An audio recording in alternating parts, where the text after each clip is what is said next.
Basic గా wife and husband అనగానే ప్రతి ఒక్కరి లైఫ్ లో వాళ్ళకి క్లియర్ అవ్వని ఒక డిస్టర్బెన్స్ ఒకటి ఉంటది. అది ఈ రోజు ఇక్కడ క్లియర్ చేసుకుంటే మనం కూడా మన శ్రీదేవి డ్రామా కంపెనీ తరపు నుంచి ఒక మంచి పని చేసామనే ఫీలింగ్ మాకు కూడా ఉంటది. కాబట్టి అలా మీ లైఫ్ లో క్లియర్ అవ్వని డిస్టర్బెన్స్ ఏదైనా ఉంటే ఈ రోజు ఇక్కడ క్లియర్ చేసుకోవాలని మనస్ఫూర్తిగా కోరుకుంటున్నా. మీ మనసులో ఏముందో ప్లీజ్ చెర్రీ గారు, లెట్స్ బిగిన్ విత్ యు. మా లవ్ 17 years అండి. తను నేను ఒకే ట్యూషన్ లో ఇలా ఇష్టపడి ఉన్నాము.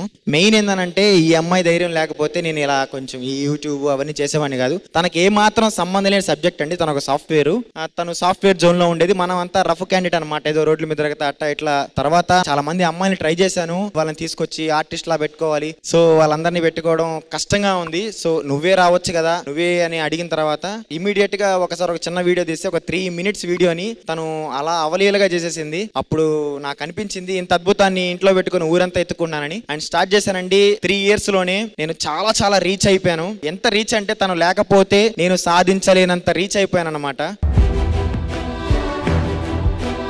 నేనైతే మాత్రం నా జీవితంలో ఏదైతే నా పాస్ట్ అనుకున్నానో నా పాస్ట్ మొత్తాన్ని సాక్రిఫైస్ చేసి నా వైఫ్ కోసం నేను ప్రెజెంట్ చాలా అందంగా అద్భుతంగా తన కోసం ఉండేలా ప్రయత్నిస్తూ ఉంటాను ఇక నుంచి. థ్యాంక్ యూ పంచ్ ప్రసాద్ గారు. నేను నుంచి నాకు ఇబ్బంది ఏంటంటే డ్రైవింగ్ చేస్తానంట అప్పుడప్పుడు. నేర్చుకుని చేస్తే బాగుంటుంది నా ఫీల్. సునీత గారు మీరేం చెప్పాలనుకుంటున్నారు? ఇప్పటి వరకు అయితే ఏ ఇబ్బంది రాలేదు మా ఇద్దరి మధ్యలో. సో ఫ్యూచర్ లో కూడా ఏం రావద్దని చెప్పేసి అనుకుంటున్నాను. ఏమైనా మార్పు కోరుకుంటున్నారా? మార్పు అంటే ఈ పొట్ట తగ్గించాలని కోరుకుంటున్నాను. అది అవదమ్మా. ఇంట్లో చెప్పే ఇప్పుడు ఓపెన్ గా చెప్తున్నాను. నాకు కొంచెం కోపం ఎక్కువ. అంటే ఏం లేదు, నేను బయటకు తిరుగుతాను, నలుగురు తిట్టేటోళ్ళు ఉంటారు, ముగ్గురు మెచ్చుకునే వాళ్ళు ఉంటారు. నాకు ఇల్లు పోషించాలి. ఆ చిరాకులు ఉన్నప్పుడు తను ఏదో అడుగుతుంటది, తను కోపపడుతుంటా. తను ఏడ్చుకో 2 రోజులు మాట్లాడదు. ఈ స్టేజ్ సమక్షం చెప్తున్నా, ఎప్పుడు కోపడను. ఎక్కువ కాదండి, చాలా కోపం. ఎలా అంటే ఫేస్ టు ఫేస్ ఎంత మాటలు అయితే అంత మాటలు అంటారు. చాలా బాధ అనిపిస్తుంది. ఆ కోపం మేము తగ్గిపోతే నాకు ఇంకా హ్యాపీ అనిపిస్తుంది. డెఫినెట్ గా హరి గారు ఖచ్చితంగా మీరు మీ ఫ్రస్ట్రేషన్ కోపం తగ్గించుకోవాలి. ఓకేనా?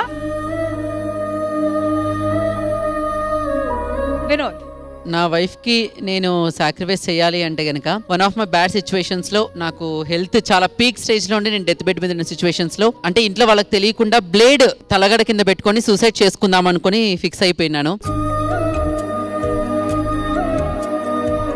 అమ్మాయి చూసి బ్లేడ్ తీసేసింది. సో అమ్మాయి అప్పటి నుంచి చాలా భయపడుతున్నాను. నేను ఎప్పుడైనా సరే ఫీల్ అయితే ఏమైనా సూసైడల్ థాట్స్ వస్తాయేమో అని చెప్పేసి అమ్మాయి చాలా భయపడుతూ ఉంటుంది. సో అలాంటి థాట్స్ నేను ఎప్పుడు రాను. అలాంటి థాట్స్ వచ్చినా సరే నీ కోసం, మన ఇద్దరికి ఉన్నటువంటి ఆ 2 పిల్లల కోసం ఇన్వెస్ట్ చేస్తాను. సూపర్. రితేష్ గారు, నేను సాక్రిఫైస్ కాదు, ఆయన దగ్గర నుంచి నేను ఒక రిక్వెస్ట్ అండ్ ఇది ఒక ప్రామిస్ లాగా ఈ స్టేజ్ వరకు నేను తీసుకోవాలనుకుంటున్నాను. ప్లీజ్. మీ అందరికీ రితేష్ అంటే చాలా జోవియల్ గా కామెడీ చేస్తూ ఉంటారు, ఈవెన్ స్క్రీన్ లో కూడా నవ్విస్తూ ఉంటారని ఉంటుంది. బట్ నిజంగా అయితే ఆయన చాలా కోపం.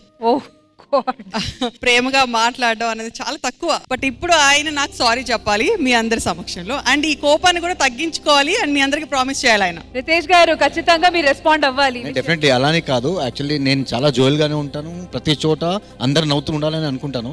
4 years 5 years బ్యాక్ నుంచి కొంచెం నేను డిస్టర్బ్ అయిపోయాను. ఆ డిస్టర్బ్ వల్ల, ఫ్రస్ట్రేషన్ వల్ల నా కోపం బయట వస్తుంది తప్ప. సో ఆయన శ్రీదేవి డ్రామా కంపెనీ వచ్చింది కాబట్టి నేను డెఫినెట్లీ నా వైఫ్ కి సారీ చెప్తున్నాను. నెక్స్ట్ ఇది కంపల్సరీ రిపీట్ అవ్వదు. I love you Priya.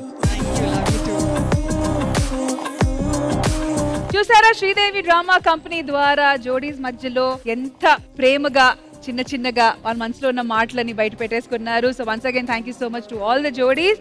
And హ్యాపీగా ఉండండి. చిన్న కాంప్రమైజెస్ ఏమేమి ఉన్నాయో అది అడ్జస్ట్ అవుతూ హ్యాపీగా ముందుకెళ్ళండి. Thank you guys, thank you so much. Thank you.